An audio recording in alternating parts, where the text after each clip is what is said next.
I grew up in the early days of digital media.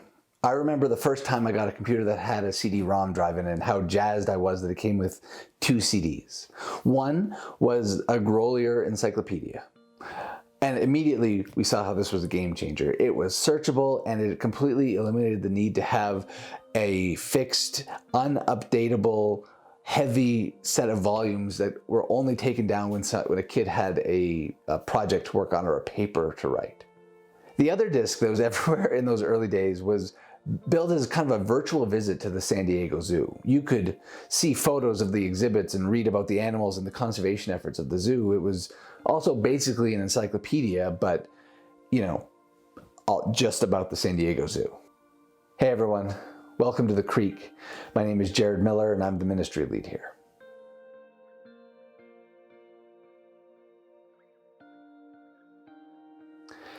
The thing is that today those 2 discs have wildly different legacies. Grolier produced multiple updated and expanded versions over the years, just like encyclopedias do, and it lives on with a legacy that includes Wikipedia and the whole concept of digital libraries. Virtual zoo experiences might have become more of a thing in 2020, but in general, other than that, I think it was kind of just a neat proof of concept. The San Diego Zoo CD didn't have much staying power in the long run. The strange thing, though, is that I think that the Zoo CD actually had a more formative impact on our culture than the Grolier encyclopedia did. Today, Grolier has kind of been left in the dust. Knowledge has largely been democratized. A hallmark of postmodernity is the crumbling of certainty and the abandonment of meta-narrative. Find out what those things mean by clicking here. Grolier still technically exists, and you can read all about it on Wikipedia, one of the most highly trafficked websites on the internet. But Grolier was ultimately bought by and folded into Scholastic Books. I feel no particular affinity for Grolier or no loyalty to it. It was a tool that I used and then a tool that I replaced when a better tool came around. If somebody invents a better hammer, I am all in. Yet, San Diego holds an almost mythic quality for me as a city. It's not really something that I can measure or really even assess. I mean, San Diego is the 6th largest zoo in the world, which makes it smaller than the Toronto Zoo. And I don't have any particular affinity for zoos. The other year when I was in Berlin visiting my sister, Berlin was home to the 2nd largest zoo and I didn't think twice about making a visit.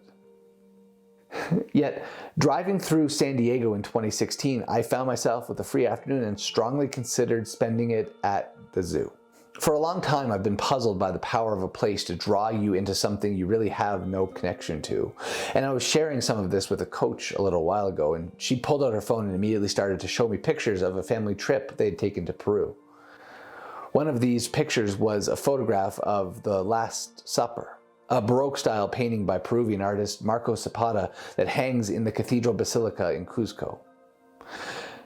At first glance, it's a pretty ordinary-looking painting of Jesus and the disciples sitting around the table. If you've looked at any pictures of the Last Supper, it looks basically like all of them, except that the centerpiece of the Last Supper isn't a traditional lamb. Instead, it's roasted guinea pig. Not only are guinea pigs native to Peru, but they remain to this day a staple menu item in Peruvian restaurants. And so Peruvians flocked to Cuzco to see this piece of art, still drawing huge crowds today. As a country, Peru was initially hesitant to convert to Christianity from its traditional Peruvian religion. But today, Peru is an overwhelmingly Christianized nation. And while the ability to check Christian on a census form doesn't actually necessarily map onto a lived faithfulness, there are signs of life for the church. As of 2017, the growth of self-identified evangelicos, the Peruvian word for Protestants, has continued to outpace the national population's growth rate. For a long time, religious scholars, particularly sociologists of religion, have argued that this kind of artwork was central to the missionary work of evangelization in Latin America. This kind of evangelization isn't argumentative because it doesn't need to be. It's not aggressive because Zapata understands that evangelism isn't fundamentally a rational act. It's an act of the imagination. He understood that for Peruvian men, women, and children to buy into the stories being brought to them by conquering warriors of an empire far away, these stories had to be more than just Spanish stories. He wanted to help the people of Peru find themselves in God's story. So he focused on the work of translation. The disciples here are not just dining on cuy. They're also drinking chicha on a table decorated with a variety of native fruits and vegetables like potatoes, peppers, and corn. Jesus isn't here sitting down at the table with first century Palestinian Jews. He's at the table with everyday Peruvians. The upper room isn't somewhere on the other side of the ocean far away, it's next door. Translation isn't just a subject of words. Translation lives in the world of ideas. Words are kind of just like the medium of exchange, the currency ideas are marketed in. In the same way that a dollar bill doesn't actually have any intrinsic value, but we instill it with value by believing in it and then proceeding to validate those beliefs by using it to facilitate the exchange of goods and services, it's all the work of translation. Consider, for example, the 1996 movie Mars Attacks, where Martians land and the first thing that happens is a well-meaning member of the audience releases a single white dove in celebration, and Technicolor violence ensues.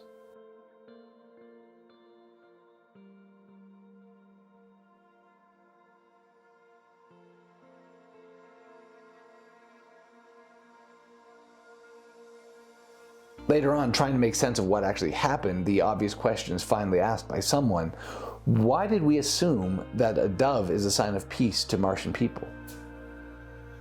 The work of cross-cultural conversation always has to take translation into account. Application is the key. It's the key to our preaching, it's the key to our conversation, it is the key to everything that we say, do, and are. Application, application, application. The words and the symbols that we use have to mean something to the audience we are trying to connect with. Really, it's kind of a strange practice in humility. Authentic translation is less concerned with whether or not the symbols we use make sense to us, and more concerned with whether or not they actually work at trying to reach the audience we are trying to connect to. Translation is empathy in action. And empathy means always being willing to ask the other big question of cross-cultural conversation. What's this story going to mean for them when they do begin to see themselves in it? Because while to most of us, this painting stands as kind of a normal example of the classical Baroque style that we're told to and taught to recognize in school. And maybe while if we have a keen eye, we might recognize and pick out the guinea pig as unique, there's a deeper implication on display here too. This disciple in red, and here in the bottom corner, the one holding the money bag, is classically identified as Judas Iscariot, the disciple whom the New Testament tells us betrays Jesus.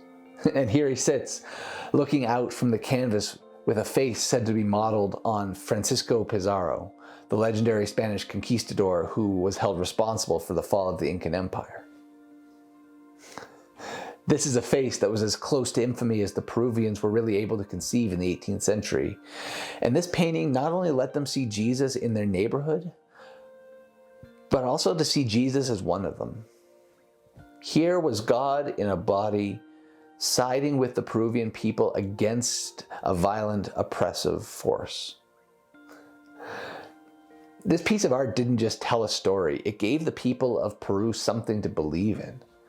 It evangelized their imagination first and foremost, and then offered them a picture of a whole new way of living. Application and implication come together in one piece of art. Marco Zapata sought to help Peruvian people find themselves in God's story, and 3 centuries later we're still marveling at the novelty of that approach. I think that's why I still find myself drawn to the San Diego Zoo 30 years after that CD came out. It let me find myself in the story of the zoo. It made it personal, and it captured my imagination still decades later. That is what we're all about here at the Creek. There are 250,000 people living next door to us south of Fish Creek Park, a small city within Calgary. And the vast majority of us go on living every single day without thinking twice about whether or not there's more to life than the routine and the habit we find ourselves in. Why is there something instead of nothing? Our mission here at the Creek is to help the people of South Calgary find themselves in God's story. One of the tools we use to do that is the Creeks app, which you can download in the App Store today. It's constantly being updated with more and more information and more stuff, and it is the best way to stay connected to everything happening here at the Creek. Or why not see for yourself and consider joining us at one of our Afterwards gatherings coming up. Afterwards gets underway on February 6th, and if you're wondering what Afterwards is, click here to watch a video explaining the vision behind Afterwards. For now, though, take care of yourselves and take care of each other. All the best, and we'll talk to you soon. Cheers.